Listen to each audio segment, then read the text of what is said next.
Olá, bom dia, tudo bem com vocês? Mais um episódio, né? Aqui eu estou fazendo o nosso 6º episódio, né?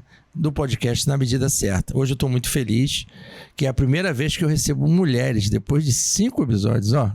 É uma responsabilidade, eu não poderia deixar de trazer mulheres nesse programa, ouvir a voz delas, saber o que elas pensam, até porque hoje nós estamos aí repleto de mulheres, né, que estão defendendo as pautas importantes na sociedade, e hoje eu tenho esse prazer de receber aqui 2 mulheres que estão fazendo um trabalho maravilhoso, sempre fizeram, mas que não tem holofote. Eu não sei se a Bíblia diz que o bem não faz alarde, e eu acho interessante que está na hora da gente não desrespeitar o que a Bíblia fala, que essa é apenas uma orientação, mas tem muita gente fazendo coisa boa e que não aparece. Então, a minha função hoje, o meu objetivo é mostrar para vocês o trabalho dessas mulheres. Então, estou muito feliz aqui, estou recebendo a doutora Claire Tesch. A doutora Claire Tesch, gente, ela é médica pediatra, gastropediatra, com 35 anos de formação. Trabalhou na rede pública do SUS há 20 anos, vice-presidente, ainda é, doutora? Vice-presidente? Vice-presidente do PL Mulher e recentemente recebeu um prêmio na Câmara de Vereadores, o prêmio Oswaldo Cruz por trabalhos prestados na área da saúde. Olha só, gente. E aqui, do lado dela, eu tenho a minha amiga, que eu conheci nessas caminhadas políticas aí, né, a minha amiga Denise, que é funcionária pública na área da educação há 57 anos, não é isso? E também uma participação muito grande na questão da política da nossa cidade. E o tema hoje do podcast é Mulheres Patriotas. Doutora, seja muito bem-vinda. Obrigada. Tá? Fico muito feliz de ter aceitado o convite. Denise, seja muito bem-vinda. Eu espero que a gente passe esses minutos juntos e possa contribuir muito em informação, em qualidade de informação para o nosso público. Tá bom assim? Tá bom, então, obrigada. A primeira pergunta para vocês, tá? É a seguinte. O que é ser a mulher patriota? Doutora, tá com a palavra primeiro. A definição de patriota é justamente Chega aquele bem pertinho, isso aí. ama a pátria. Entendi. E a ela presta serviços em benefício de seu povo. Não adianta sair por aí com uma camisa do Brasil, né? Uhum. Da seleção brasileira, e segurando uma bandeira e gritando palavras de ordem. Não. O patriota é aquele que ama sua pátria de verdade. E aí ele presta serviços para a melhoria da qualidade de vida do povo, das pessoas que nele habitam. E para que isso seja uma verdade, a pessoa tem que lutar, tem que trabalhar, tem que abraçar causas. E nós vamos ver aqui que todas as mulheres que nós vamos citar, todas elas tiveram esse perfil. Essa característica. Essa característica de Quer dizer, amar então, a pátria. Repetindo, patriota é aquela pessoa que ama a pátria. Sim. E esse amor na prática. Sim, tem Não é que isso? praticar, né? Igual aquela história de que a fé sem obras é morta, né? O patriota também.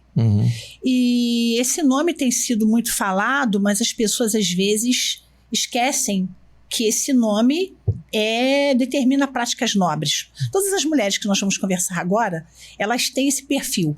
Entendi. E todas elas abraçaram uma causa. E é uma coisa em comum, um traço Então não comum é tão entre simples elas. assim, né? Ah, eu sou patriota, boto uma camisa verde e amarela, não é isso? E não é isso. O traço comum entre essas mulheres que nós vamos falar é justamente que elas tiveram uma coisa importantíssima: coragem, audácia, escolheram um lado e se posicionaram. Entendi. A pessoa tem que se posicionar. Bacana. Ela tem que escolher e se posicionar. E você? E seguir adiante. E concorda com a doutora? É isso mesmo? Concordo, sim. Acho que a mulher e qualquer cidadão patriota, ele tem que pensar primeiro, tem que pensar e agir de acordo com o país. Não é aquele que, como ela falou, coloca uma camisa do Brasil, mas se um político ali oferecer um saco de cimento, ele vai. Ele tem que pensar que o político, o vereador é vereador da cidade. O prefeito vai ser da cidade, ele não vai agir em causa pessoal de cada um. Então você tem que ser um patriota, pensar como patriota e agir como um patriota. Ou seja, tem que estar na raiz, né? Tem que estar na raiz. Você tem que ser... E está lá também na nossa Constituição, né? A defesa da pátria quando você se diz brasileiro, né? Então você você nasceu no Brasil, tem suas raízes no Brasil, tem sua linhagem, né?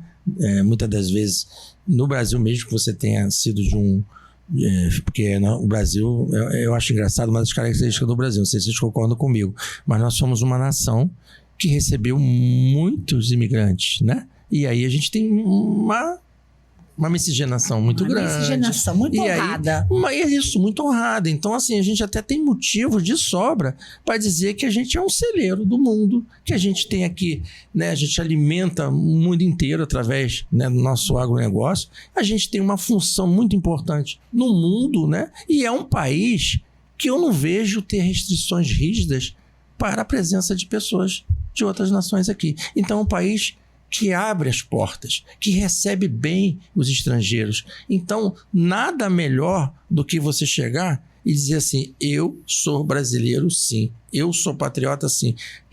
Simplesmente pelo motivo de não só honrar essa linda nação que nós vivemos, que é intercontinental, mas também uma nação que abraça todas as nações do mundo. Não é legal isso? Uhum. Então, a definição é essa. Para você de patriota, tem que ter esse sentimento na veia. Amor pela pátria. E agir de acordo. Isso? E agir de acordo. Sim. Então, assim, vou aproveitar um pouco desse conhecimento de vocês e tentar fazer uma retrospectiva, pode ser? De mulheres que realmente mostraram essa atitude. Uhum. Foram realmente com essas características que elas se destacaram. A gente pode começar então, sim, doutora? por favor. Você? Então, André, pode colocar aí primeiro a nossa primeira foto e a doutora vai conduzir. Vamos conhecer um pouquinho dessa história. Aliás, doutora, olha para a câmera ali e fala assim, a gente conhece realmente a história?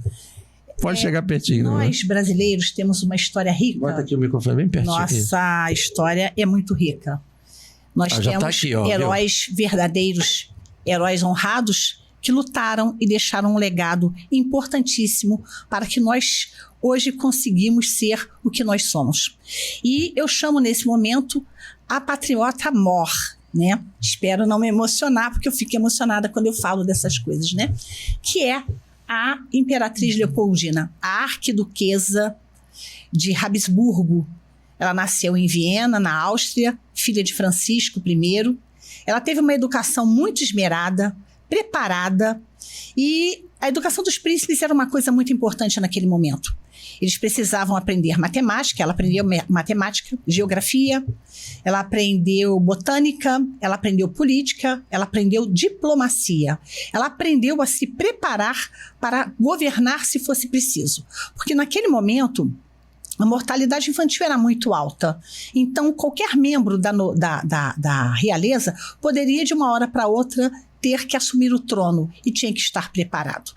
Era geralmente dado preferência ao primogênito homem, mas por causa da mortalidade infantil, muitas mulheres assumiram o trono e fizeram muitos feitos importantes. Então, Leopoldina veio, nesse momento, para ser chamada a casar-se com Dom Pedro I, que era da dinastia de Bragança, no Brasil. Então ela casou-se por procuração em Viena e veio para o Brasil. Chegando aqui no Brasil, ela chegou na corte com todo aquele conhecimento, com aquele preparo, teve dificuldade de se adaptar, mas logo se adaptou e foi muito querida por todos os brasileiros naquele momento, pela sua postura de estar ao lado de Dom Pedro I em todos os momentos importantes daquela situação.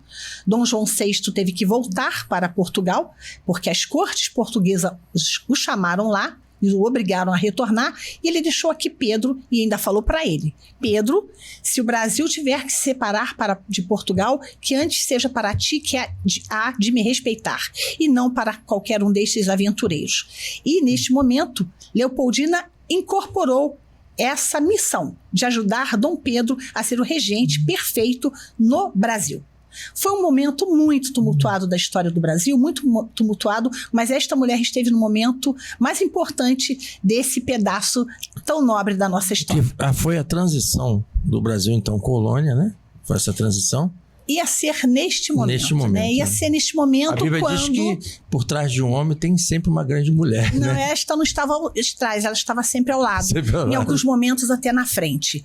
Porque, pela preparação dela. Pela preparação dela, pelo conhecimento dela, pela causa que ela incorporou de ajudar o marido e pelo amor que ela desenvolveu pelo Brasil. Ela começou a amar o Brasil e esqueceu que ela nasceu na Áustria, de Viena. Não. Ela agora era brasileira. Ela veio pra cá com que idade, você lembra?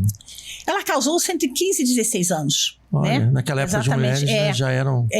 As mulheres já eram preparadas para o casamento. Elas eram preparadas para o casamento, porém, preparadas também para assumir um trono se fosse necessário. Informação, né, Denise? Eu tenho muito orgulho da família real. Que bom. Fico muito feliz com isso. Que eles gostam muito do Brasil, né? Eles têm a história, o histórico, né, de gostar muito do Brasil. A monarquia foi a responsável por nós termos esse território tão grande que está aqui agora, né? O Brasil, se você olhar bem a América do Sul, você vai ver o Brasil com um território muito grande e várias repúblicas menores em volta. Por quê? Por causa da monarquia.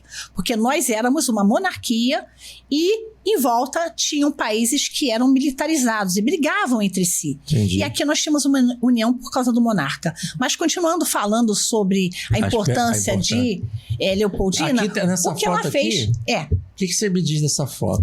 O que ela fez parece de importante... uma mulher no meio de... Isso, de outros homens. O que ela fez de importante nesse momento? Que ela foi patriota. Por que ela foi patriota? Este é um momento muito importante da nossa história. É um momento em que Dom Pedro teve que ir para São Paulo e abrandar algumas revoluções que lá estavam acontecendo, porque as cortes portuguesas exigiam que Dom Pedro voltasse para lá, porque eles queriam que o Brasil voltasse a ser colônia. Não queria mais que o Brasil fosse um reino de Portugal, Algarves e Brasil. Eles não queriam. As cortes queriam que ele retornasse para Portugal e subjugar o Brasil a todo aquela dificuldade que era a colônia. Tudo tinha que ser subjugado a Portugal, mas acontece que já existia um conselho com uma grande mulher que foi Leopoldina, junto com José Bonifácio, enquanto Dom Pedro estava em São Paulo. Eles se reuniram num conselho, ela liderou essa reunião, aqui eles decidiram, aqui praticamente, ela liderando o conselho. Eu estou vendo ela aqui com uma pauta na mão. Ela liderando o conselho. José Bonifácio, esse grande herói da nossa independência também, aconselhou então que os dois conversassem através de uma carta para Dom Pedro, que se encontrava em São Paulo. Entendi. Eles enviaram carta, essa carta foi levada e a carta dela dizia o seguinte: Pedro, o Brasil está um vulcão, existem revolucionários até no Paço, estão atacando por todos os lados. Faze aí em São Paulo aquilo que dissestes aqui que o faria, pois, que bonito, né? O Brasil vai apoiá-lo. E os soldados portugueses que aqui estão, nada poderão fazer. Quando Dom Pedro lá, eu fico emocionada, recebeu isso, ele sentiu uma força muito grande, porque vinha também uma carta de Bonifácio dizendo... Denise, ela aqui praticamente conduzindo a reunião. Né, de uma forma ali. Ela era regente nesse momento. E Bonifácio dizia, não há momentos mais para delongas. Faça isso. Neste momento, Dom Pedro fez, então, aquilo que era muito importante para o Brasil. Então, ele arrancou os laços hoje nós podemos dizer que nós somos uma ligados nação... a Portugal, e fez naquele momento a independência do Brasil. Olha. Que não foi fácil, porque não foi um grito somente que fez o Brasil independente. Muitas pessoas lutaram para que essa independência fosse realmente imposta e levada adiante. E essa é um dos trabalhos da nossa próxima personagem que eu vou falar. Tá bom. Próxima foto aí, André. Muito legal, hein? Nossa, que missão. Que missão, né? Aqui ela também com a família. Você percebe, a mortalidade infantil era muito grande naquela época, né? Tanto é que ela teve 7 filhos. Desses 7 filhos, somente 4 filhos conseguiram sobreviver à infância, inclusive Dom Pedro II e Dona Maria da Glória, que seria depois, mais tarde, rainha de Portugal, que o trono dela ia ser resgatado pelo próprio pai, Dom Pedro I, lá. Isso é uma história linda. Nós temos uma história linda. Bom, a próxima patriota, Maria Quitéria. É Maria Quitéria. Foi a primeira mulher, né? A integrar uma unidade militar no Brasil, cara. Essa mulher, ela conseguiu ajudar que a independência que foi proclamada por Dom Pedro I fosse executada na prática. Ela era uma jovem e ela se alistou ao exército brasileiro contra a vontade do próprio pai. Ela se fingiu de homem. É a nossa Mulan, né? Ela cortou o cabelo e tomou o nome de Soldado Medeiros. Pegou em armas, tinha grande habilidade, aprendeu com o próprio pai, inclusive. Cara, isso numa sociedade machista. Isso, pegou em armas. Saber, isso numa sociedade machista daquela época. Olha... Que patriotismo dessa mulher, cara. Cortar o cabelo, perder, né? Enfrentou soldados portugueses. Lutou muito. E ela foi reconhecida por Dom Pedro I e recebeu a Ordem do Cruzeiro. Porque foi uma mulher muito importante na manutenção da nossa independência. Então, uma patriota. Este foi o grande feito patriótico de Maria Quitéria. A independência já tinha acontecido? Sim, já, né? E ela ajudou Mas os movimentos ajudou a manter. A manter. Sim. Porque não é sair lá gritar independência ou morte, não. Tem que fazer aquilo acontecer no dia a dia. E no dia a dia foi muito difícil. Muito difícil. Bacana. Próxima patriota aí. Maria Quitéria, não vou esquecer disso. Eu agora invoco o nome de uma mulher importantíssima para um ato tão importante de patriotismo que é a abolição da escravitura. Mulheres, memórias negras, ela era negra. Né? Essa digna mulher Adelina é falada. Né? A Adelina Chaluteira. A Adelina, ela era uma escrava. Por que chaluteira, doutora? Eu vou explicar. Tá. Ela era escrava, filha de uma escrava com o seu senhor. Sim. E ela era uma filha bastarda. Mas a mãe dela pediu muito para que o pai ajudasse que ela tivesse um pouco mais de conhecimento, um pouco mais de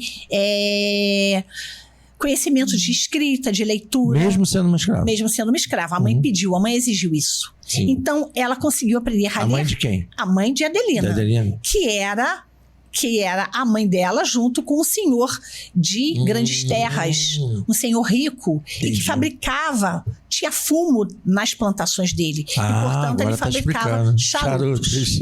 Acontece que ele conseguiu que ela estudasse, lesse e escrevesse, o que era muito importante para uma escrava naquele momento. Entendi. Aí o que aconteceu, ele falou que com 17 anos ele daria para ela a carta de alforria. Mas aí a mãe de Adelina morreu e ele não deu a carta de alforria. Ela continuou sendo escrava do próprio pai. Só que esse grande homem muito rico acabou tendo problemas e tropeços financeiros e ficou com problemas financeiros, teve que começar a vender os seus charutos. E quem foi vender os seus charutos? Adelina. Aonde? Em São Luís, no Maranhão. Então ela conseguiu ter contato com a sociedade que ficava nas grandes praças. E ela foi para frente vender charutos em frente a uma escola chamada Liceu, onde tinham os estudantes que falavam sobre a abolição, falavam sobre aspirações da abolição, de abolir a escravatura, e ela começou a pegar essa causa para si. Ela começou a ter contato. Então nasce realmente a Maria Charuteira Patriota. Exatamente, é a Maria Charuteira Patriota, que começou a se juntar aos estudantes que tinham essa causa. Esses estudantes eram brancos na época? Sim, né? Tinham brancos, mas já tinham também alguns que já estudavam e que já podiam, porque existia um momento da escravidão em que o escravo já conseguia ter um certo trabalho e que tinha um certo ganho. Ele podia tentar pagar o estudo dele por fora, mas não frequentar uma escola como o Liceu. Só que ali no Liceu ela conheceu várias pessoas que abraçavam a causa. E ela foi um instrumento importantíssimo, porque ela tinha como andar pela cidade, conhecer as pessoas. E ela começou a ajudar a fuga dos escravos. Ela participou de um grupo chamado Clube dos Mortos. Esse clube fazia o seguinte: eles ajudavam na fuga dos escravos e financiavam a partida deles para o Ceará. Que lá no Ceará tinham lugares que os escravos conseguiam viver livres. Ela ajudou muito, ela foi muito importante. Ela foi uma grande mulher que ajudou na abolição da escravatura. Ali, a resumo está bem claro. Ó, participou do movimento abolicionista, tá vendo? Contribuindo na articulação da fuga de pessoas escravizadas. Exatamente. E na troca de insumos para a manutenção dos povoados O quilombolas. dinheiro que ela ganhava com a venda, ela ajudava a fuga. É uma grande mulher que foi esquecida. Foi esquecida, não é falada. Eu As confesso, pessoas não conhecem, não porque a nossa conhecia história é Denise? muito linda. É. E existem personagens fortíssimas. Então, a gente estava conversando nos bastidores, o doutora Klein, que parece que o brasileiro não conhece a sua história de verdade. Mas eu convido a todos para que leiam. Leiam esse Mostra livro aí. aqui, por exemplo. Esse livro aqui, Império das de Verdades. Ele foi escrito, né, pelo Luiz Felipe de Orleans e Bragança. Ele é um Deixa eu olhar membro aqui da família real a história da brasileira. fundação do Brasil, contada por um membro da família imperial brasileira. E esses 3 personagens aqui foram importantíssimos para que o Brasil seja o que é hoje. A gente Dom não João conhece a VI, nossa por história, exemplo, cara. um grande homem que teve sua imagem denegrida pela história. Leopoldina, Dom Pedro I. E temos agora já um livro só sobre Dom Pedro II, do escritor Paulo Resutti, que é um biógrafo de Dom Pedro e que é imperdível. Então, sabe o que me deixa triste? Vamos dar uma pausinha para a próxima. Essa história maravilhosa. Vivemos numa cidade histórica, né? Sim. O museu, o que era o museu? A casa de veraneio. Era né? o Palácio Imperial, Palácio Imperial. da família imperial. Gente, o que está acontecendo com a sociedade petropolitana que simplesmente fecha os olhos para uma história? Então vamos unir, vamos chamar as pessoas para visitarem o Museu Imperial. Lá tem peças lindíssimas, tem coisas maravilhosas. Lá nós respiramos a nossa raiz, lá nós respiramos monarquia, a nossa história. Vamos todos voltar às nossas raízes, vamos aprender. E quem sabe assim, doutor, nasce o desejo realmente do brasileiro ser patriota. Sim. Porque, na verdade, a gente tem motivos de sobra para ter esse patriotismo na veia, como os americanos têm. E Não é veja, isso? veja que o patriota é aquela definição que eu dei para você. É verdade. Amar a pátria com ações.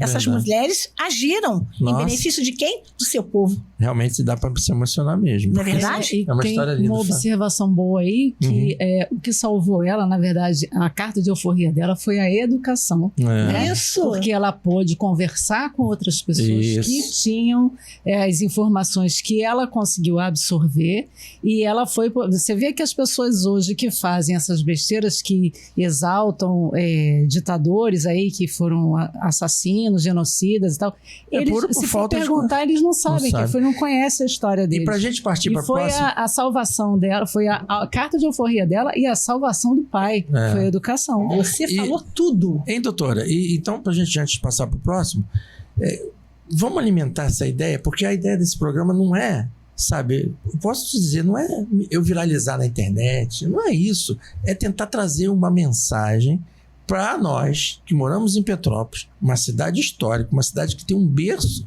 da monarquia, e a gente simplesmente, por falta de conhecimento dessa educação, então eu lanço um desafio, eu aceitei tua proposta.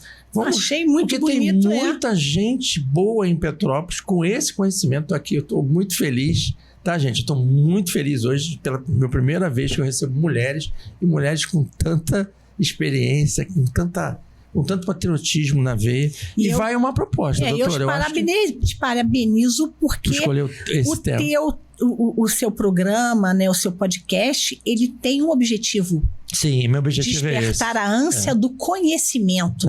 E o conhecimento liberta. É verdade. Então vamos partir para o próximo. Sim. A próxima patriota. Quem será a próxima, gente? Essa charuteira, então, essa agora foi demais. A próxima patriota essa a gente conhece. Chamando e falando ainda sobre abolição. Abolição da escravatura. Isabel. Porque se Adelina Charuteira e outras pessoas também daquela época, né? Que não foram só mulheres, homens também, como Castro Alves, André Rebouças, o grande Joaquim Nabuco, né? E José do Patrocínio, eles prepararam um terreno para que a abolição fosse feita. Esta mulher é que concretizou esse feito.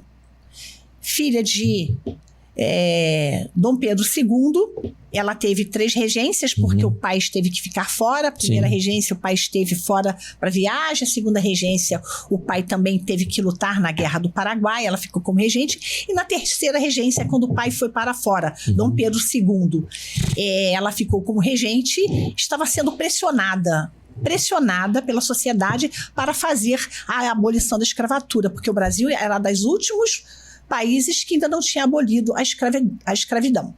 Então, ela estava sendo pressionada para fazer isso. Em compensação, sendo pressionada também pelas elites, pelos latifundiários, pelos fazendeiros, pelos comerciantes, pelos donos de escravos, para que não fizesse. Então, essa mulher sofreu uma pressão enorme, muito grande.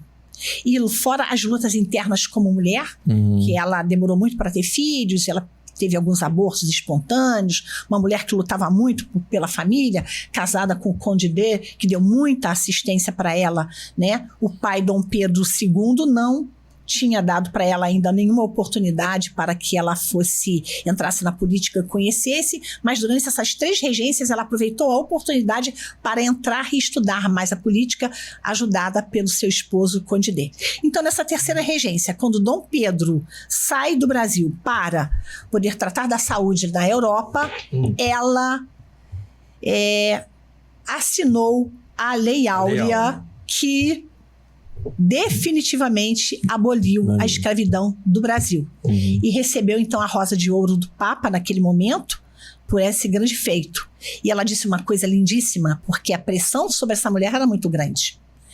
E falaram para ela: olha, você vai perder o seu trono. Essa sua atitude vai fazer você perder o seu trono. Porque ela era a herdeira, porque ele não tinha filhos homens, os filhos homens dele morreram. Ela era a primeira na sucessão. E eles avisaram: você vai perder seu trono. Mas ela disse: quantos tronos eu tiver, quantos tronos eu daria pela abolição dos escravos. Então, esta é a grande mulher da nossa história e que tem esse brilho tão importante e que foi apagado e não é lembrada. É falada muito raramente. Aqui em Petrópolis a gente tem algum... Nós temos a casa, né? A casa da Princesa Isabel ali. Inclusive tem uma foto que é um ícone da família real, todos reunidos na porta da casa dela. E aquela foto foi tirada alguns dias antes do golpe da República, que expulsou a família real do Brasil. Gente, que é uma outra história. É outra história. É uma mulher patriota também, de verdade. Sim, o grande feito patriota dela é isto. Amava a pátria então, ao ponto de fazer algumas ações que beneficiou o seu povo. Voltando na definição do que é realmente ser patriota. Exatamente. Beneficiar ações que beneficiam o povo, né? E não a uma ideologia, a um pensamento específico, porque a nossa própria Constituição diz que nós somos uma democracia, e a democracia é o sistema de governo na qual o povo é que governa através dos seus representantes. Então a gente precisa entender que a gente tem liberdade para poder governar, desde o momento que a gente saiba escolher realmente os nossos representantes. Aí vai, antes da gente passar para o próximo, uma meditação também, porque a ideia nossa desse programa é a gente pensar, as pessoas pensarem. Por isso que no programa é na medida certa, ou seja, pensar de forma certa. Porque, veja bem, se a gente começa a ficar pensando cada um no seu... Por exemplo, só que essa questão do partido, você depois hoje vai falar sobre isso. Para pensar. A história da humanidade, ela é repleta de momentos difíceis, né? Como as guerras, por exemplo, Primeira, Segunda Guerra, e nós estamos aí com comentários toda hora, né? Alimentando uma possível Terceira Guerra aí com essas montoeiras. E o cenário está realmente preocupante. A geopolítica hoje no mundo está preocupante. Quando a gente vê essas histórias dessas mulheres, a gente percebe que elas sempre mantinham uma identidade. Olha só, a primeira identidade que eu percebi, vê se você concorda comigo: amor à pátria. Sim. Nasceram em Portugal, vieram para o Brasil, se apaixonaram pelo país que... Vamos trazer um pouquinho a bola para o nosso... Vamos mexer o nosso país. O Brasil é lindo, né? Brasil maravilhoso. Brasil é uma terra que tudo dá. O Brasil é uma terra que alimenta, né, 60% do alimento do mundo vem do Brasil. Gente...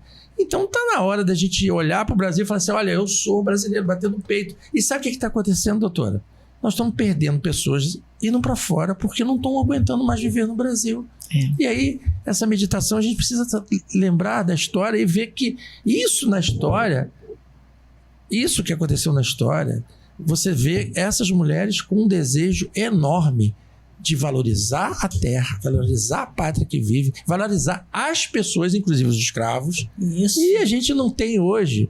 Aí eu vejo certas pessoas se comportar. A gente vive, por exemplo, uma cultura que vem de fora, alimentando essa cultura nerd, por exemplo. Mas que vem de fora. Se você me permite, Claro, eu tenho uma opinião. Sim. Nós estamos agora no momento de resgatar. Tanto é verdade que estamos aqui com uma patriota aqui, ó. Essa aqui é uma patriota, ela veio aqui para nos ensinar.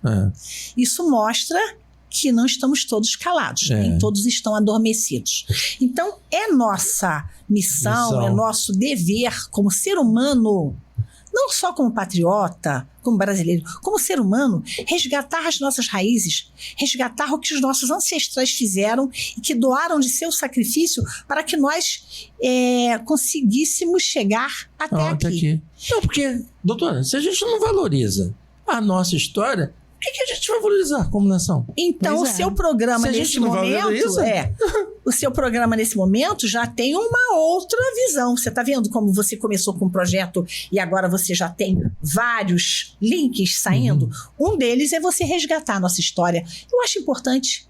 Eu acho importante você convidar um historiador de verdade, um historiador compromissado com a história verdadeira e não tendencioso, para ajudar a resgatar.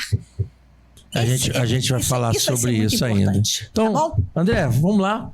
Teu papo tá bom demais, né? Vamos lá. Eita, isso aí é mais recente, né? Agora eu vou falar de uma patriota doutora, que dói meu coração e vou fazer de tudo para não me emocionar. Porque me emociono mesmo. Ela fala, né?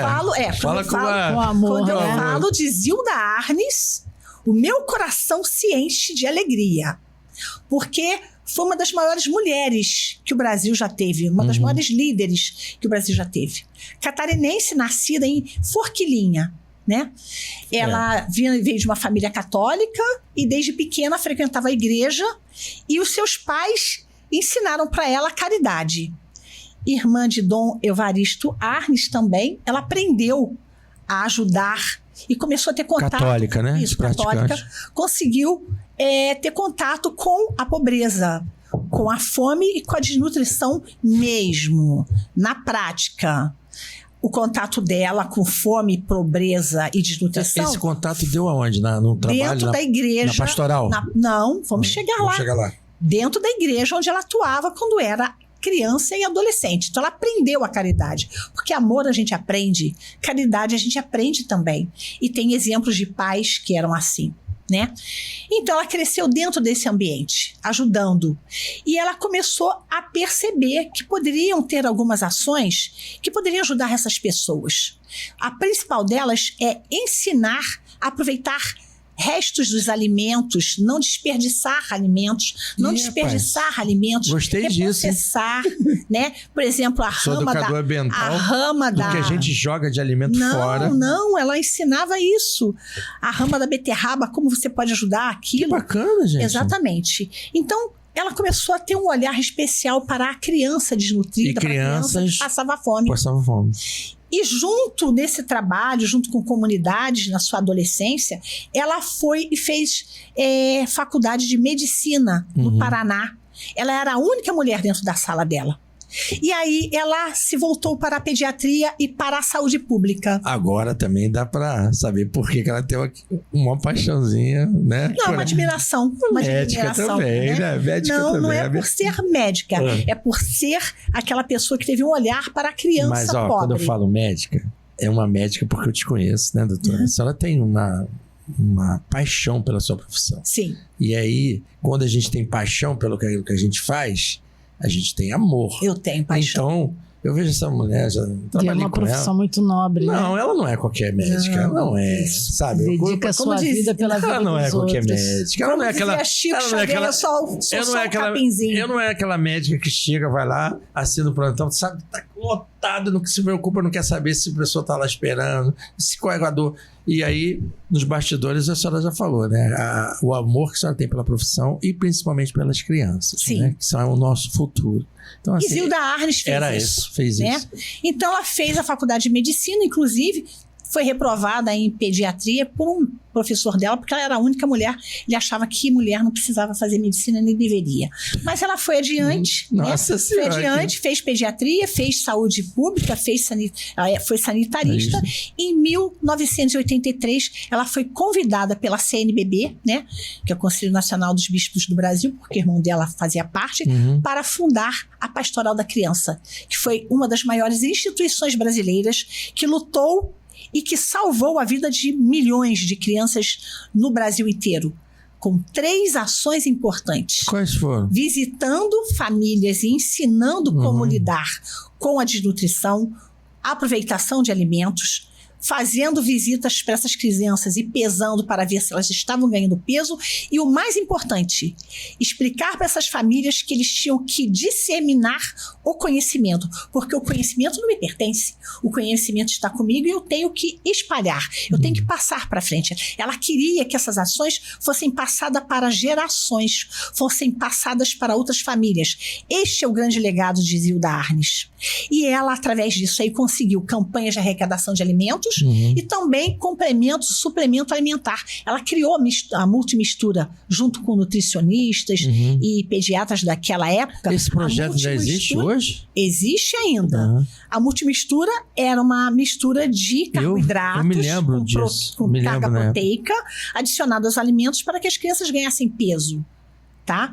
E ela, junto com essas pessoas, né, porque ela era uma só, como é que ela ia encampar o Brasil inteiro? Ela multiplicou pessoas com o mesmo pensamento dela, com amor, com calma, com discernimento, com respeito. Já vem outro desafio aí, já que esse programa a senhora está vendo como algo, né, quem sabe, a partir desses diálogos a gente montar, né, projetos que eu volto a dizer para você, eu sou formado em gestão pública, então a política pública nasce de uma dor.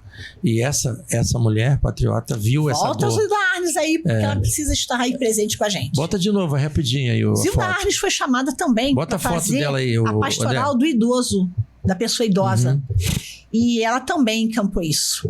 Então ela salvou milhares de crianças da fome e da desnutrição no Brasil.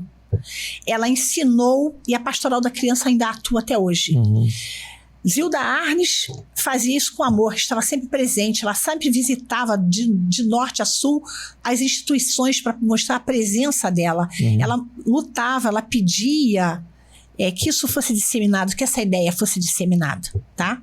Que mulher, né? Nossa. Mas certa vez ela foi chamada para ir para o Haiti, porque no Haiti a fome, a pobreza e a desnutrição estavam assolando as crianças. O Brasil acho que ficou 15 anos, né? Inclusive, ela teve notícias de que as crianças lá no Haiti comiam biscoitos de barro. De barro. Eu tenho um vídeo, eu fiquei, nossa... É muito triste isso. Ela foi para fazer uma palestra lá para algumas pessoas dentro de uma igreja, e justamente em 2010, naquele momento que teve um terremoto no Haiti.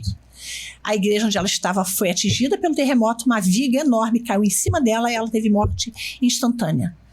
Zilda Arnes morreu em combate, né? Combatendo a desnutrição. Nossa, que história linda, né, cara? É isso. Que mulher patriota e que avançou fronteiras, né? Realmente se emociona. Então,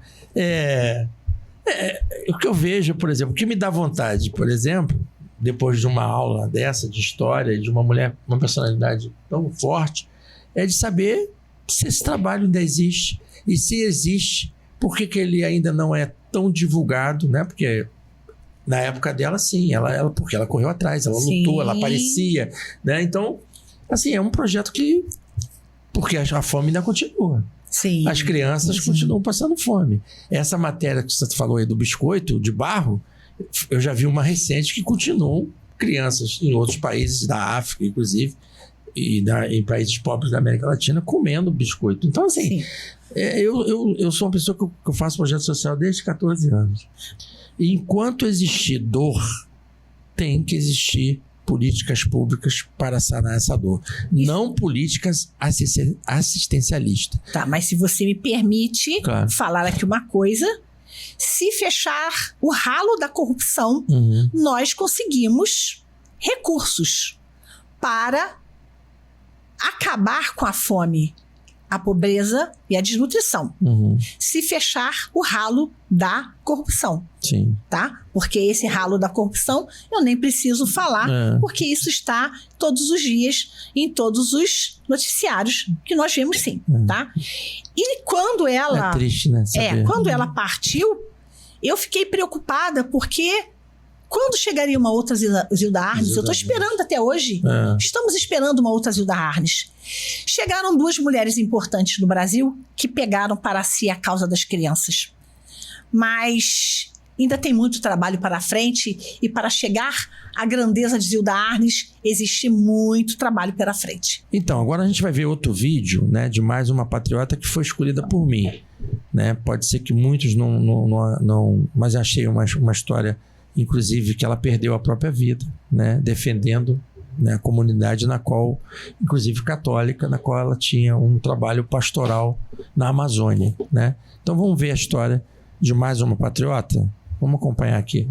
É razoável imaginar a sensação de medo de uma pessoa ameaçada de morte, ainda mais em localidades da Amazônia profunda, em que o Estado muitas vezes é ausente e os acessos são complexos. Porém, irmã Dorothy Stein passou anos sob a mira de muitas armas e animosidades de coronéis, que se incomodavam pela grande capacidade de articulação e mobilização dela. Quem conviveu com a missionária, porém, relata que ela jamais aceitou abandonar a luta ou ter proteção particular. Eles diziam, olha, é preciso apagar a velha, porque senão aquela Dorothy, ela que é o problema. Se a gente não acabar com ela, ela vai acabar com a gente. Alguma coisa do tipo, era muito explícito.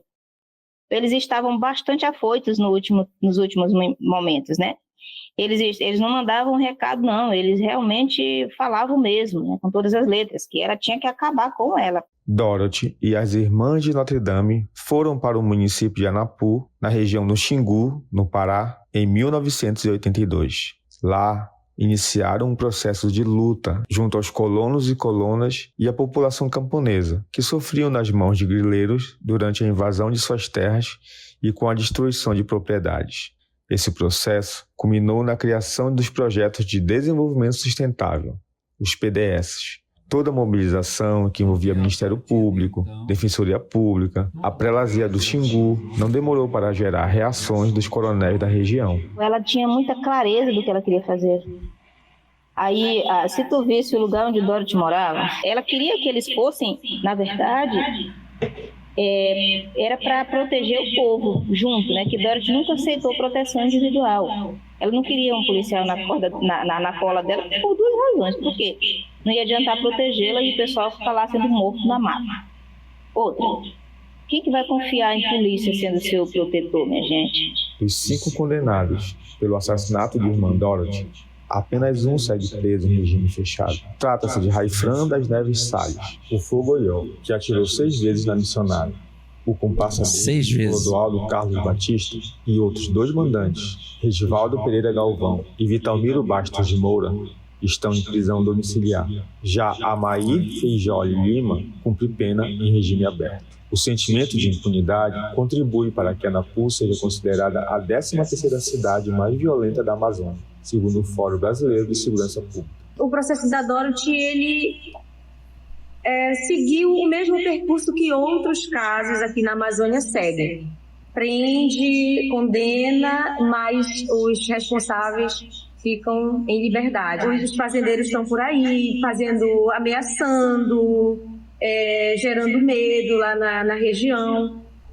A impunidade, ela acaba prevalecendo aqui na Amazônia. Então, a nossa avaliação é uma avaliação que nos causa muita preocupação, que nos causa muito medo. O último relatório da Sociedade de Direitos Humanos é de que tem hoje no Pará 143 defensores e defensoras de direitos humanos ameaçadas. Diversas ações são feitas. Tá ótimo, André, pode cortar. O legado de irmã Dorothy. Então, em Anapu e em Belém, atos e demais atividades celebram a memória da... Pode cortar, André, o vídeo. O que a gente percebe claramente é mais uma pessoa que, como define a muito bem definida aí a sua colocação de uma mulher patriota, é aquela que dá a sua vida pelo povo. E você vê que é um povo que até hoje, quando a gente olha para a Amazônia, uma região rica, onde vem muito mais gente de fora usufruir dessa riqueza do que propriamente quem mora nela, concorda? Dizem que hoje tem mais de 30 mil ONGs dentro da Amazônia, de fora. Então, voltando àquela nossa conversa inicial, vivemos num país intercontinental, um país que é celeiro do mundo, um país que não conhece a sua história, que não valoriza a sua história e que precisa pessoas morrerem, né, em batalha, morrerem em defesa, né, de direitos sociais fundamentais, né, que é o direito à dignidade, que é o direito à vida.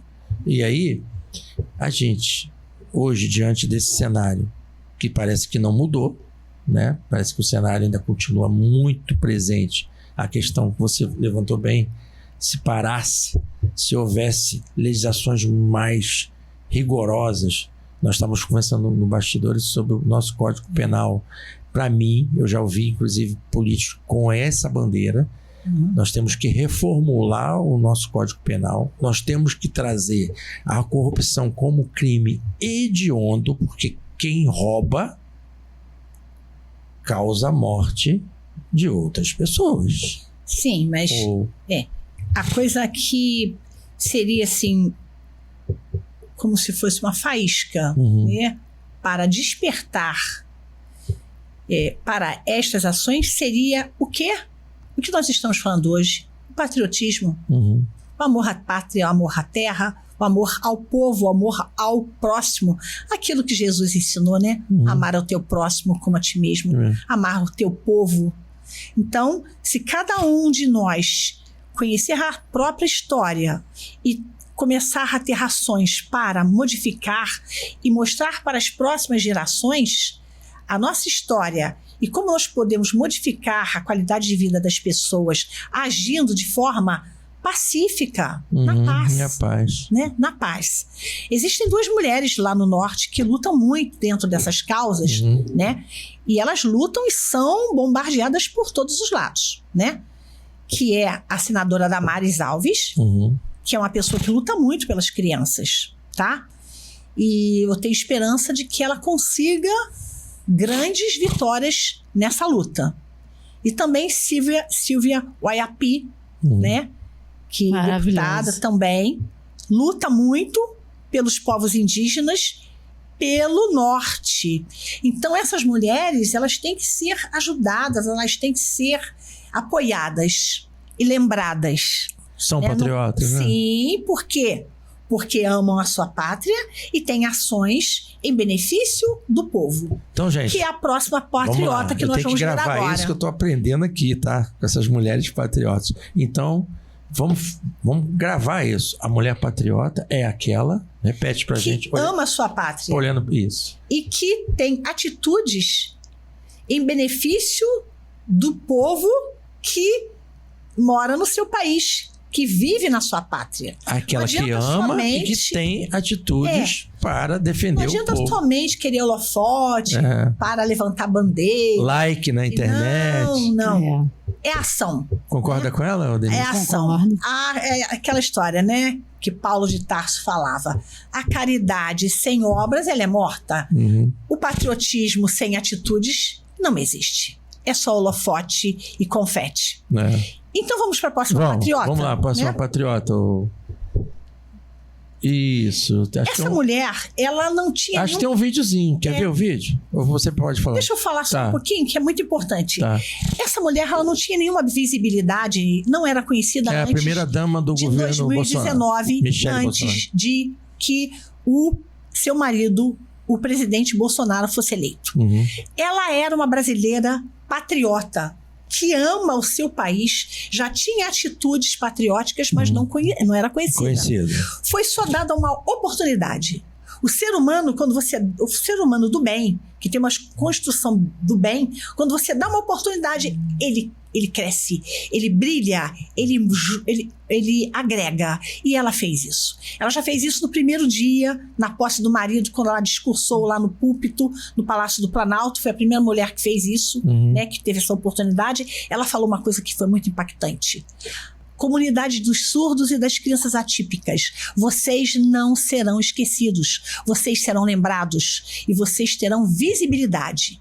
Nesse momento, ela abraçou uma causa importante, que é da mãe atípica e da criança com doenças raras, que precisam de remédios caros e específicos no SUS e que eram esquecidas, morriam sem remédio. Ela encampou essa causa.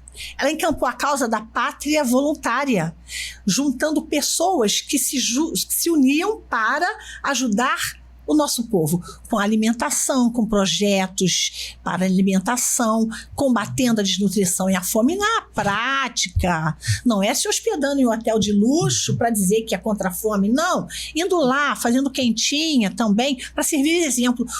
Fazer quentinha de Michele Bolsonaro não é para dizer, olha, estou fazendo comida. Não, para mostrar exemplo que você pode fazer isso. Um domingo você dê por mês para ir lá ajudar a fazer, isso aí não vai te tirar as mãos nem os pés, não vai te deixar mais pobre, você vai ajudar.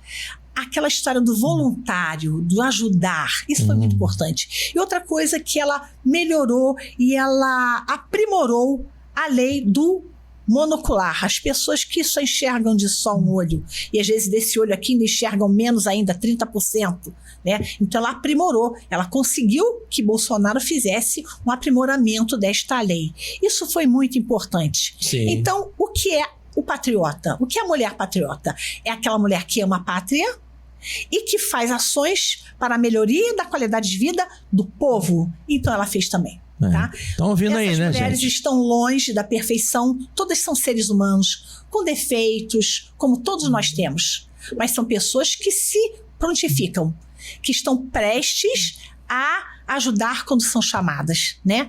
Quando são invocadas, estão ali próximas. Então, eu te agradeço muito essa grande oportunidade de poder mostrar essas mulheres. Eu que Existem agradeço, muitas. sim. Eu estou aqui do lado de uma patriota, me sinto honrada com a sua presença aqui. Obrigada. Eu também Me sinto honrada pela sua atitude. Sim. Acho que esse seu programa vai brilhar, porque a sua proposta é o patriotismo e a humanidade. Muito obrigada. Tá bom. E sempre na medida certa. Vamos dar um intervalo. Pode falar. A Michele também, na época da pandemia, ela ia pessoalmente distribuir essas quentinhas. Isso. E ela ia de máscara, ela não ia aparecer. Ela se escondia, muita gente via que tinha mais uma pessoa ajudando, mas não sabia que era ela. Ela botava boné, uma máscara, que na época da pandemia precisava, e ela ajudava anonimamente, ela não fazia para aparecer. Sim. É um exemplo que arrasta. É igual Jesus. O exemplo de Jesus arrasta a humanidade há mais de 2000 anos. Vamos ver o vídeo para a gente finalizar? Tá em um mundo de cores vibrantes, existe um universo particular onde a raridade se torna fortaleza e esperança. Um universo onde 13 milhões de brasileiros travam uma batalha com doenças pouco conhecidas, mas que representam um grande impacto em suas vidas. Hoje, último dia de fevereiro, celebramos o Dia Mundial das Doenças Raras. Uma data para lembrar da força e da resiliência de cada paciente, a dedicação das famílias, o empenho dos profissionais da saúde e de todos aqueles que buscam incessantemente por diagnósticos precisos e tratamentos eficazes. Durante o nosso governo, nós reconhecemos a luta de várias famílias contra os efeitos das doenças raras e também trabalhamos para torná-las só quem vive é que sabe, tá? Mergulhamos de corpo, alma e coração para fazer tudo o que podíamos em prol dessas pessoas. Foi graças à vida e ao testemunho da nossa borboletinha, o Ronaldo, que em 2018 me abriu as portas para o universo das doenças raras. Aquilo que você falou, viu? Felizmente, o Ronaldo nos deixou em 2018. A borboletinha voou para os braços do pai. E naquele período, conhecemos histórias de bravura envolvendo famílias que se uniram para enfrentar as dificuldades de comunidades que se apoiam e de profissionais que dedicam suas vidas para fazer a diferença na vida dos nossos raros. Verdade. E nós nos unimos a eles. Realizamos um dia dedicado às mamães atípicas para cuidar de quem cuida dos nossos raros. Criamos o protocolo de diretrizes para o tratamento da epidermólise bolhosa. Instituímos a caderneta dos raros. Investimos mais de 5 bilhões em unidades farmacotécnicas. Distribuímos medicamentos de alto custo para os nossos raros. Eu agradeço a todos os ministros, em especial ao nosso querido ministro Queiroga, que nos ajudaram a construir políticas para cuidar dos nossos raros. No Dia das Doenças Raras, quero fazer uma homenagem especial para a nossa borboletinha Daiane Cruz. Ficou emocionada. A nossa Dai, que voou para os braços do pai na semana passada. Um exemplo de alegria e coragem. Vamos assumir o compromisso de unir nossas vozes para aumentar a visibilidade, o acesso ao difícil, né? A gente vê. bem como a qualidade de vida pode chorar? de todos. Pode. Pô, no último programa eu chorei. O meu trabalho continua No último por programa eu todos chorei. vocês. Recebam o meu amor, carinho, respeito e a minha dedicação. Que Deus abençoe a todos vocês e somos todos raros. Uma salva de palmas, né? É isso. Mulher patriota é que ama sua pátria e o povo que nela vive. Não é isso? Bom, muito obrigado, doutora. A gente vai dar uma pausa aqui. Vamos para a nossa segunda parte. Daqui a pouco a gente está de volta na medida certa. O programa tá bom demais. E aí, tudo bem? De volta aí no nosso podcast, Na Medida Certa. Nosso 6º episódio hoje. Estou muito feliz, sempre cumprindo essa nosso objetivo de informar, uma informação inclusive com qualidade, informação real, verdadeira. E hoje está sendo uma bênção, tem sido muito bom as informações que hoje a gente aprendeu. E agora a gente vai falar sobre uma mulher patriota que está com uma missão, né? Olha ali para aquela câmera, uma missão de colher assinaturas, de divulgar, de falar. Vai ser o primeiro partido conservador, é isso? A gente não tem nenhum partido conservador, a gente está brigada pela oportunidade. Nada. Tá? Então fala aí, você é a Denise, fala o teu nome meu todo. nome é Denise Maia. Isso. Né, eu já venho participando de muitas coisas, muitos eventos, manifestação. Eu também faço parte da Expo Freedom Brasil. Isso. O que é a Expo Freedom Brasil? É um grupo, são várias pessoas responsáveis em vários municípios espalhados pelo Brasil, né? Expo é Oposição Fria Liberdade, é isso? Exposição Liberdade Brasil? Qual é a finalidade da Expo Brasil? É divulgar a gente tem os banners de alguns, não tem de todos, presos políticos. Então a gente faz exposição, a gente fez no G20, na praia, né? Tinha os banners espalhados na areia, justamente para atingir, para chamar a atenção dos repórteres que vinham de fora, cobrir a G20, para mostrar. O G20 ocorreu quando? Foi ano passado, né? Foi ano passado. Sim. Quer dizer, estava bem evidente. O Lula já tinha sido eleito, não é isso? Ou não? Já. Então, e aí, né, hoje a gente está vendo, né, que tem muitos presos por motivos políticos, né? E presos de direita. Isso. Né? A gente fez Nós temos aí Daniel Silveira, nós temos os jornalistas, né, que foram presos, alguns estão vivendo em outros países, inclusive por causa dessa perseguição política. Tem muita gente. E aí nasceu esse movimento. Isso, tem uma ideia de quantas pessoas hoje abrange esse movimento? Tem bastante gente, tem bastante gente. Tem jornalista também, o único jornalista que foi preso no 8 de janeiro é o Marcos Vanucci, né? Foi agredido, foi humilhado também. E ele conta muita coisa, né? Ele perdeu os pais na época que ele estava preso, porque os pais, né, não aceitaram, né, perdeu os pais porque ele estava preso. Foi esse o motivo, a dor foi tão grande, né? Caraca, gente. E a gente tem patriotas também na Argentina, e muitos não tinham nem como sobreviver e estavam escondidos no mato, sem comida, sem trabalho, né? Eles não tiveram assim uma estrutura lá, não tiveram um suporte. Tem umas pessoas que foram presas lá, né? Aquele índio, o Sererê. Sererê foi preso lá, né? Esse índio preso, não pode, né? Não existe isso.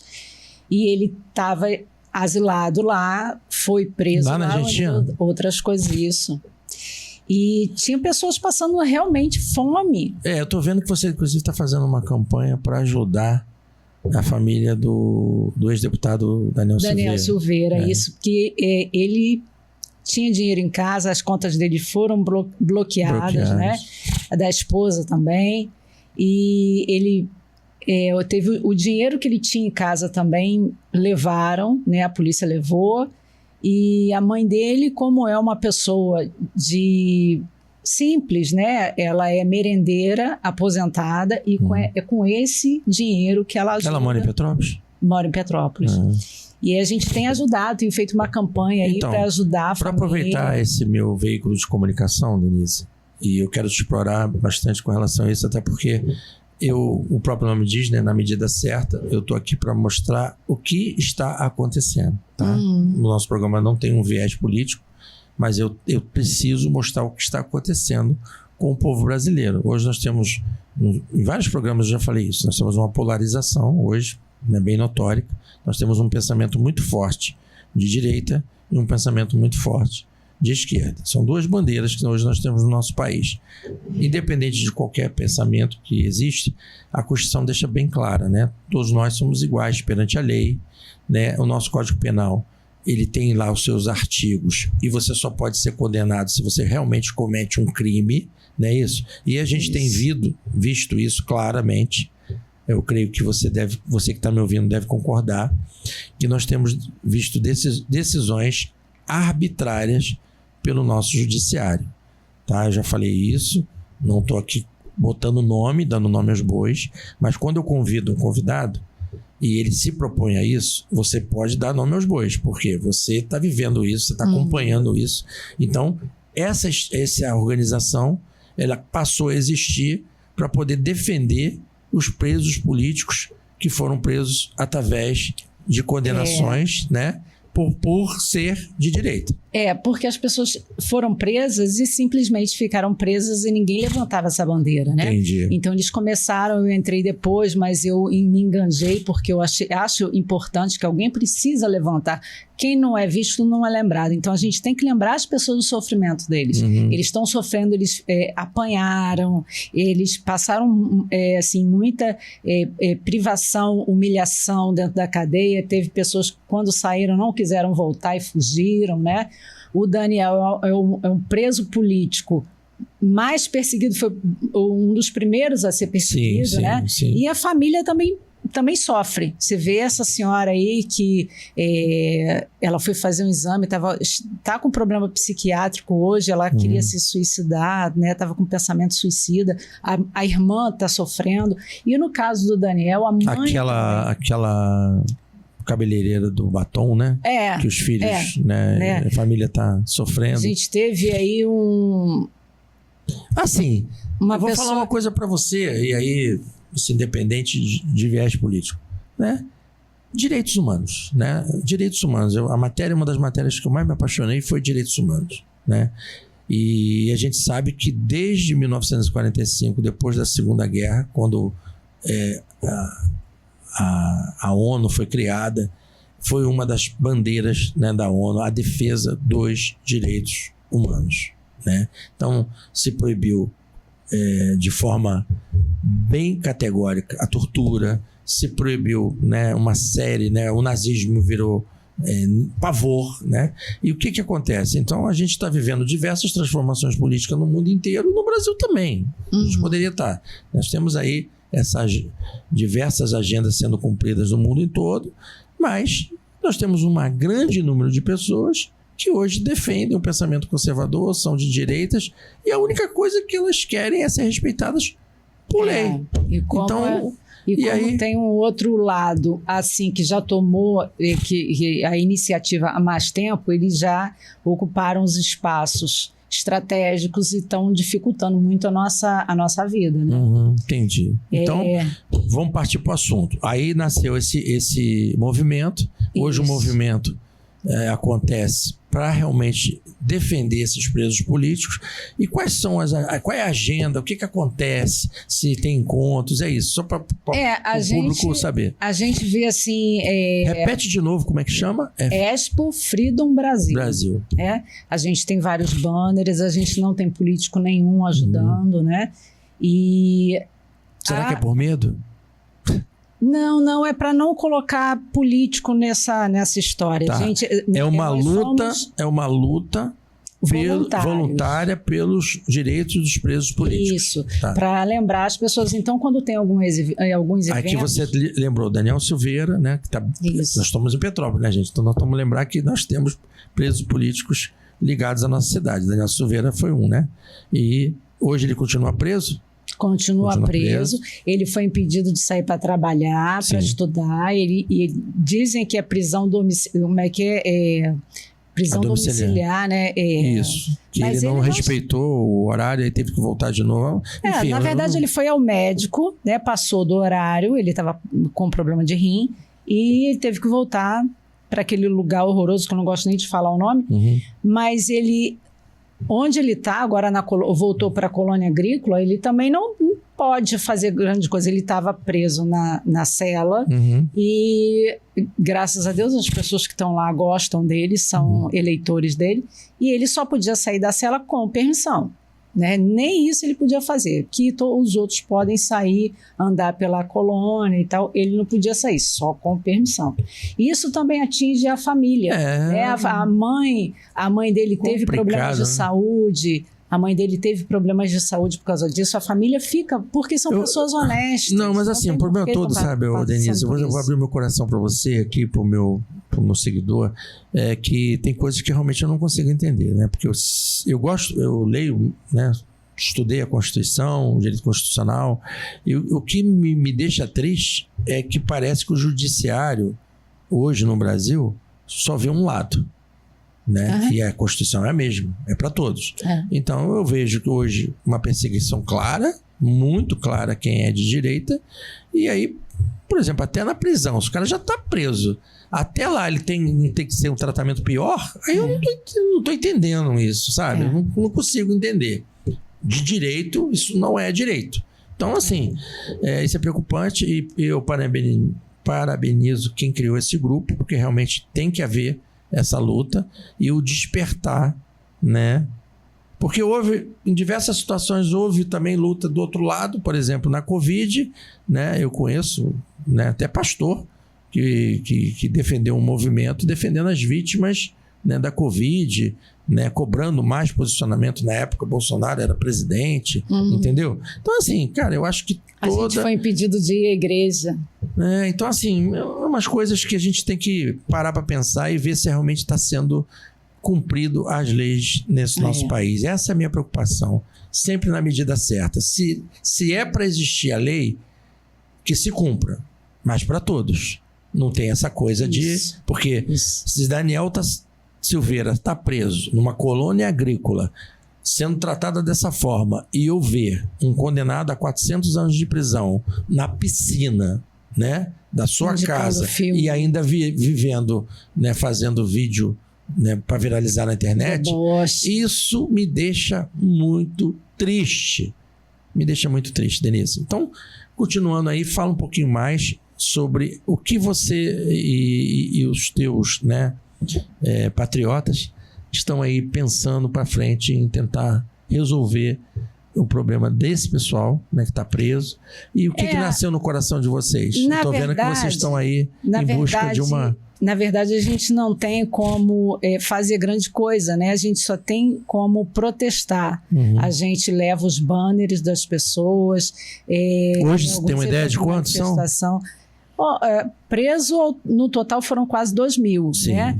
Banners a gente tem pouco, porque a gente conta com o dinheiro das pessoas, com ajuda, né? Então a gente tem Aqui em pouco mais Petrópolis de já foi 60. feita alguma manifestação? Aqui não, mas a gente já fez no Rio, numa manifestação que teve Bolsonaro também. Inclusive, ele pediu pra gente, ele entrou em contato, pediu pra gente fazer a manifestação no dia que ele foi. Se não me engano, foi em fevereiro ou janeiro. Deste ano. Foi uma manifestação que teve aí, não foi a última, não. Foi no Rio? Foi no Rio. Sim. E a gente teve também em São Paulo, nessa última manifestação que ele teve, a gente estava lá também expondo, né? Já teve em Goiânia, teve em alguns lugares. E o nosso vereador aqui do PL, que se diz bolsonarista, não apoia esse movimento?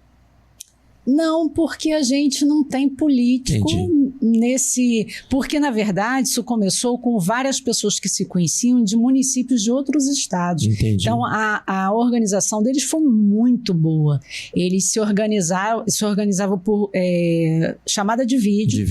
E cada um tinha a sua função, cada um fazia uma coisa, um cuidava da finança, né, das doações, o outro cuidava de fazer o banner, o outro... organizava, tinha uma pessoa que era... Poxa, bacana. Foi muito interessante. E assim, infelizmente, a gente espalha, eu vivo colocando nas redes sociais, mas a gente não tem assim muitas pessoas que têm o interesse em lá ver. Todo mundo sobe no palanque, quer falar, porque o preso político, não sei o quê, mas quando a gente está lá expondo, eles não vão lá ver, olha, esse daqui é o preso político, isso aqui é o movimento que eles estão fazendo. Não dão visibilidade. Eles, na verdade, muitos, infelizmente, a gente tem pessoas que correm atrás e tem outras pessoas que só vão fazer para aparecer, né? Essa é a verdade. E eles sobem um palanque, falam do preso político, mas pensando já no futuro, né? Em outras eleições. Não, eu briguei pelo preso político. Tá, então vocês preferem realmente não envolver esses políticos, não, mas tentar o apelo principal é mostrar para a sociedade que são presos políticos, que estão passando dificuldade e que precisam de ajuda, né? Um deles que vocês hoje estão fazendo, que é a campanha para ajudar a Dona Matilde, né? É a mãe do Daniel Silveira. Tá, depois você me passa os detalhes novamente lá da conta e tal, para que o nosso público possa ver e se sensibilizar principalmente com essa... Ela precisa muito de ajuda, sim, porque foi uma grande injustiça, ela está passando... assim, dificuldades, né? As duas filhas dele estão frequentando psicólogo, porque ninguém entende isso. Tem uma pequenininha, ninguém entende isso. Nem sabia, ele tinha 2 filhas? Tem 2 filhas. Mas a esposa dele também não veio a candidata, se eu não me engano? Veio, mas ela não conseguiu. Não conseguiu, né? E, inclusive, a pequenininha, ela viu 2 vezes a polícia entrar na casa com armas, né? E ela está traumatizada. Né? Isso foi uma violência, assim como a filha do Eustáquio também, né? Passou por aquele vexame. Isso é muito complicado para a família também, que não são só eles que passam, né? Na verdade, o número de atingidos é muito maior, porque a família também fica doente, a gente também sente, não tem como, todos sofrem. Então, aí, beleza. Então, nesse seu histórico, né, que eu até vi aqui, teu histórico, você mandou, e aí nasceu o desejo de você também participar da formação de um partido, não é isso? Isso, eu fui convidada, na verdade, o Carlos Martins, ele já foi... candidato em Teresópolis, né? Ele é uma pessoa muito conhecida. Ele é de lá? Teresópolis? Isso. Eu já fui aqui em Petrópolis, já fui responsável pelo B38 e eu estou sempre participando de manifestação. O que é o B38? B38 é um partido político que são vários... partido não, desculpa. É um grupo de WhatsApp político, né? De direita? De direita, do Coronel Cury, que foi uma pessoa que ajudou muito, que explicava muito para as pessoas que, assim, como até eu na época estava tentando entender política, porque é uma coisa da pessoa de direita, é uma característica. A política é tão ruim, tão pesada, que a gente não queria saber, a gente não se aproximava. Eu gosto muito de política. Então, assim, como a gente começou, tinha sempre que alguém explicar as coisas que realmente eram verdade, o que era fake e tal, para a gente começar a iniciar essa luta. E depois que eu tomei gosto, né, depois que o Bolsonaro apareceu aí, a gente sempre luta, eu estou sempre em movimentos, então esse Carlos Martins, ele sempre... Tem mais mulheres aqui de Petrópolis envolvidas nesse movimento? Não. Mais mulher não, né? Não, Mas... só quando eu chamo para participar. Você acabou de conhecer uma, né, viu? Pois é, né? É uma que furacão. eu posso... Pois é, Postou é uma que a gente pode unir forças, né? Porque é uma pessoa que realmente ela tem no sangue, ela tem a raiz, né? Muito boa. Justamente, que quando a pessoa estuda e vê a realidade, ela não quer saber da esquerda. Sempre que eu falo para o meu público é isso, né? A gente tem que saber entender o processo político do país que a gente vive, né? Então, se a gente não conhece a história, porque a história está se repetindo, tá? Lá atrás, né, igualzinho. Tá igualzinho. É só... E eu ainda vou abordar um podcast sobre isso, breve, sobre o golpe de 64 e hoje o que está acontecendo no nosso país. Então, enfim, e aí nasceu o desejo desse menino de fazer repete o nome dele? Carlos Martins. Ele é de Teresópolis. Em Teresópolis. Mas o nosso presidente é o Luiz Carlos Bernardi, é um jornalista, né? Ele é gaúcho, mas mora em São Paulo. E ele estava... quando o Lula ganhou, ele ficou assim... né, desesperado, inconformado, já não sabia mais o que fazer, e alguém ligou para ele e falou: eu tenho uma proposta para te fazer, eu já ajudei a formar 20 ou 22 partidos, eu estou me aposentando, mas eu quero te ajudar a fazer um partido de direita. Aí ele se animou, ele abraçou a causa, e a ele é da onde? Com ele é do Sul, né? Mas ele mora em São Paulo. Então, ele já passou por várias emissoras, é uma pessoa muito conhecida, tem entrevista daquele Timeline, né? Falando desse partido, dando força para ele. Ele conhece vários jornalistas. Você tem o contato dele? Tem. Então, eles fizeram, estão tentando formar esse partido, a gente já está na fase de pegar assinaturas. André, pode mostrar a foto aí do partido para a gente Está na concluir. fase de pegar assinaturas já para homologação no TRE. Partido, isso aí esse é o de Petrópolis, né? Então, a gente está precisando, inclusive, eu queria pedir ajuda das pessoas de Petrópolis, dos nossos patriotas de Petrópolis. A gente precisa ainda de muitas assinaturas para a gente poder conseguir a tempo para colocar pessoas ano que vem para... Pode mostrar outra foto. Né? Então, seria o nome do partido Conservador. Isso, a sigla dele é Conservador. Valores que eles defendemos, né? A vida, a família, a liberdade, tá? A propriedade e a soberania, o agro livre mercado, né? Redução do Estado e menos impostos. Isso aí não é possível, né? Todo brasileiro quer isso. Ninguém aguenta mais pagar imposto nesse país. Interessante. Né? O direito de professar a nossa fé. Isso já é previsto na nossa Constituição. Então, né? Não sei por que a gente está passando por tanta perseguição aí.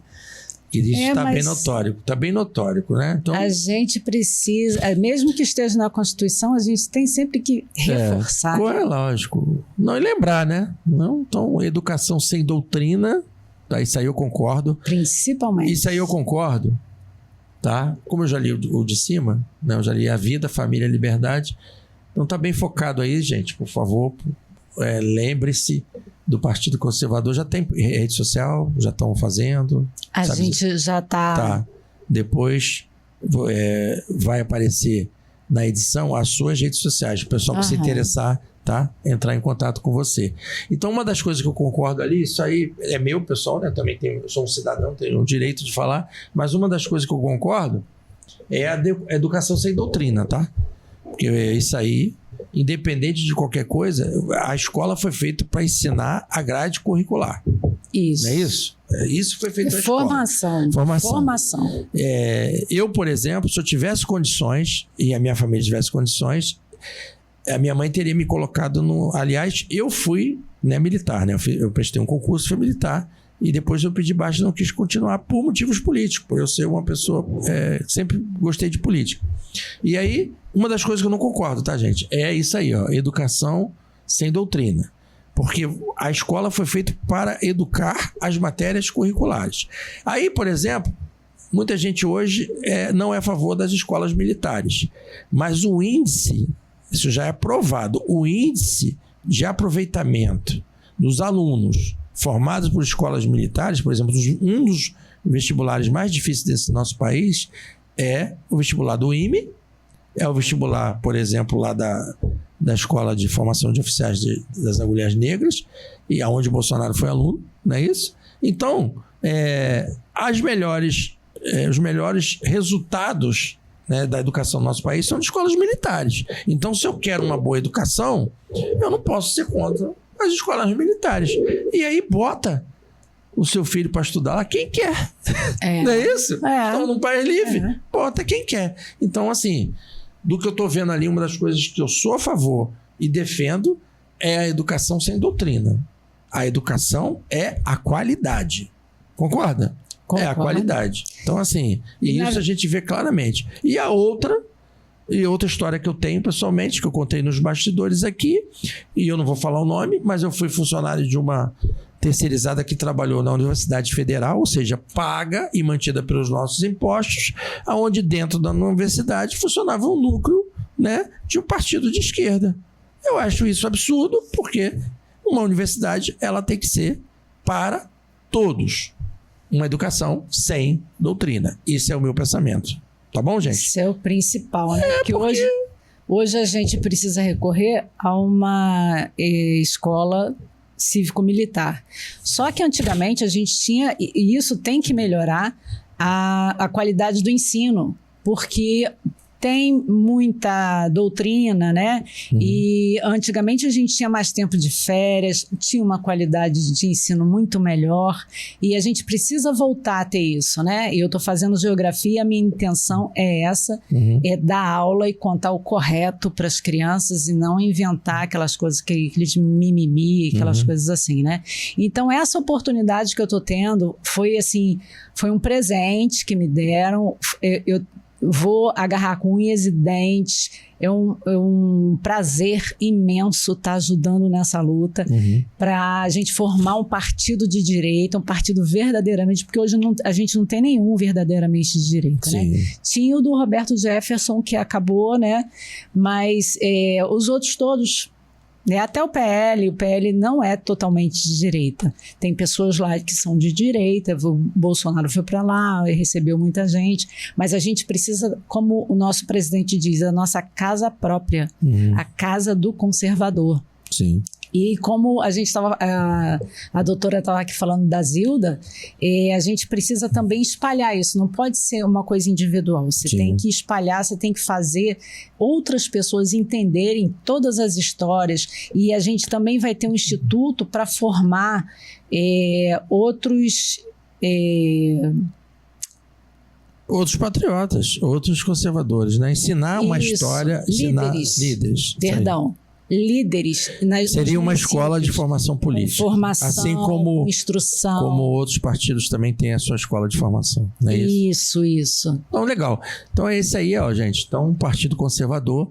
E aí, quem tiver interessado, ele precisa ser filiado? Não, né? Ele pode colaborar. Ele pode ser um simpatizante ou ele pode ser um conservador. Por exemplo, eu que não sou filiado a partido político. Se eu quiser colaborar com a assinatura pode, não pode ser filiado a algum partido. Que entendi. hoje a gente não tem como filiar, porque o partido ainda não foi fundado, né? Então hoje é só apoiamento. A ficha que as pessoas preenchem é só para apoiar a nossa fundação. Depois que fundar, aí pode se filiar, né? Então a gente está correndo aí, várias pessoas, se quiserem me procurar nas redes sociais, ou eu posso disponibilizar o meu celular particular. A gente precisa de muitas assinaturas para tentar fazer o mínimo, porque no PL a gente tem pessoas de direita na Câmara, mas a gente precisa de 1/3 dos vereadores, do quantitativo de vereadores, para aprovar pautas boas para a cidade. No caso, 1/3 dos vereadores aqui em Petrópolis são 15, e a gente tem 5 pessoas, a gente precisa de 5 pessoas, e a gente tem uma pessoa de direita e não consegue aprovar essas pautas. Tanto que a última coisa que ele fez, a última coisa que o Otávio Sampaio fez foi impedir que os ditadores, que os genocidas fossem exaltados pela esquerda. E ele quase foi linchado. Segundo ele, tem câmeras na Câmara Municipal, né, que viram que na hora que ele vinha saindo, as pessoas iam para agredi-lo.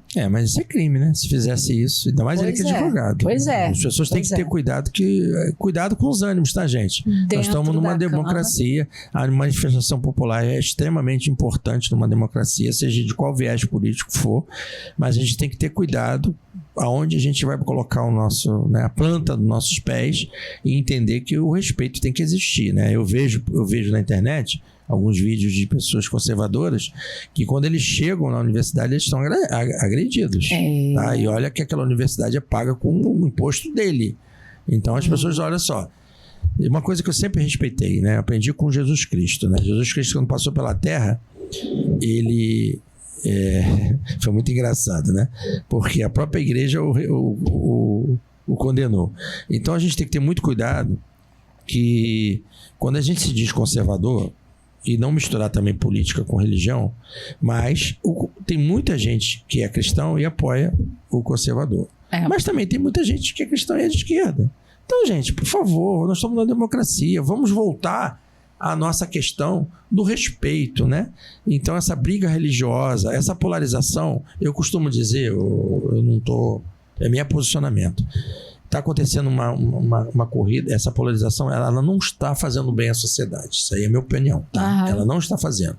A prova disso está aí, ó, direitos fundamentais sendo desrespeitados. Direitos fundamentais sendo desrespeitados. Isso é um perigo.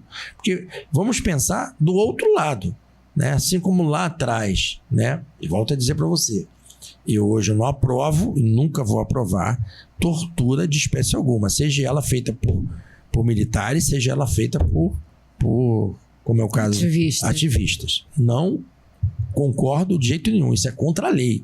Mas a gente está numa democracia, a gente tem que saber respeitar o pensamento do outro. E as características de um bom político, Denise, é a governança e a governabilidade. A governança é você saber fazer o bom uso do dinheiro público, que infelizmente isso não está sendo feito. E a governabilidade é você saber se relacionar com quem pensa diferente. Nós, no Brasil hoje, estamos vivendo duas polarizações. Dois pensamentos. E eu posso falar, é dois lados da mesma moeda. E quem paga a conta é o povo. Pô, cara, entendeu? Então, ou a gente realmente... A ideia do partido é muito boa, tem a ver comigo, porque eu sou uma pessoa conservadora. Os ideais, a propriedade, de soberania, né? Agronegócio, hoje nós alimentamos 60% do alimento do mundo vem do Brasil. O livre mercado, né? Não tem como você não ter competitividade no mercado. Nós precisamos de mais dinheiro, e o que gera dinheiro são os empresários, são os microempreendedores. Isso. Entendeu? Redução do Estado. O Estado está gastando muito. Olha, pelo amor de Deus, o Estado está gastando muito. Então, para poder pagar essas contas, tem que aumentar imposto. E quem é que paga o imposto? O povo. Então, é questão de lógica. Então, assim, não tem como a gente não ficar satisfeito com esse tipo de iniciativa. Você está de parabéns. A gente está órfão, né? A direita está órfã de partido, né? A gente não tem ninguém que nos represente.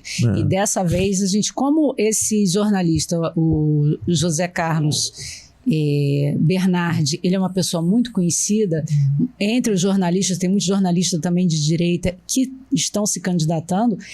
Muitos desses vêm para o nosso partido assim que a gente conseguir, não vou falar nomes aqui, né? Muitos desses vêm para o nosso partido assim que a gente conseguir. E aí, já conseguiu algumas assinaturas? Já, a gente tem... Se eu não me engano, precisa ter pelo menos 500 mil, né? 500 e poucos. Mais, 550 e alguma coisa. É um número estranho, né? Mas a gente está precisando de um pouco mais de 150. Só? Olha. Só que em Petrópolis a gente tem 150 mil, né? 150 mil pessoas que realmente têm o voto. Né? Que é a gente média. precisa muito da ajuda das pessoas, da conscientização, porque hoje muita gente espera cair do céu. Fica lá na internet, alguém precisa fazer alguma coisa. Mas não faz, não toma iniciativa, né? Às vezes as pessoas olham o meu Face para ver em quem votar. Eu olhei lá no teu Face para ver em quem eu tinha que votar. Entendi. Porque todo mundo sabe que eu estou sempre enganjada, eu estou sempre metida nessas coisas, eu gosto, eu participo e a gente precisa tomar iniciativa. Tá bom. Não pode ficar só em casa esperando cair do céu, alguém fazer alguma coisa. É isso, gente. Então, gostaria de mandar um recado pro pessoal, principalmente esse recado final aí, de como te achar, né, como poder fazer parte desse movimento de criação de um novo partido com os princípios conservadores, né? Então dá um recadinho ali pro pessoal, deixa o seu telefone, tá bom? Isso, meu telefone é o 24, né? 999-685281. Né? Eu queria a conscientização. Repete de novo, isso é sempre bom. 999-685281. Tá? Eu que preciso da conscientização, da colaboração de todos, para a gente, não é filiação, é só um apoiamento, você não vai ficar ligado ao partido se não quiser, e é só para preencher a ficha para a gente conseguir fundar o partido, homologar no TRE, para a gente ter tempo suficiente, tempo hábil para colocar pessoas para se candidatar ano que vem, para concorrer ano que vem. E são pessoas muito boas, pessoas de direita. A gente vai ficar atento, vai fazer uma pesquisa antes de associar alguém ao nosso partido. Não vai entrar qualquer pessoa. Nós somos realmente, a gente está com vontade mesmo de mudar. E se a gente não fizer agora, uma hora a gente vai ter que começar e eu acho que a hora é agora. A gente está com um partido muito bom e quando é para fundar um partido de esquerda é muito fácil. O de direita é muito difícil, a gente precisa da sua colaboração. Tá bom. Dado o recado aí. Gente, mais um episódio na medida certa terminando. Muito satisfeito aí com o primeiro episódio, né, que eu estou fazendo com mulheres. Né, esse mês, apesar de não ser o mês de maio, né, porque elas estavam com muito compromisso, eu vou dedicar esse mês de junho, né, às mulheres. Tá bom assim? Muito bom ter vocês conosco mais uma vez. Até a próxima, se assim Deus permitir. Pode falar. Deixar minhas redes sociais? Pode, deixa aí. Vai aparecer Face, também mas pode. No Face é Denise Maia, tem a foto de perfil e a foto do partido. No Instagram é Denise Maia R, também tem a foto do partido. E no Getter eu acho que tá com uma foto minha, não lembro o que eu coloquei, mas também tem lá, é Denise Maia também. Então tá bom. É isso aí, gente. Um abração, beijo no coração e até a próxima. Obrigada.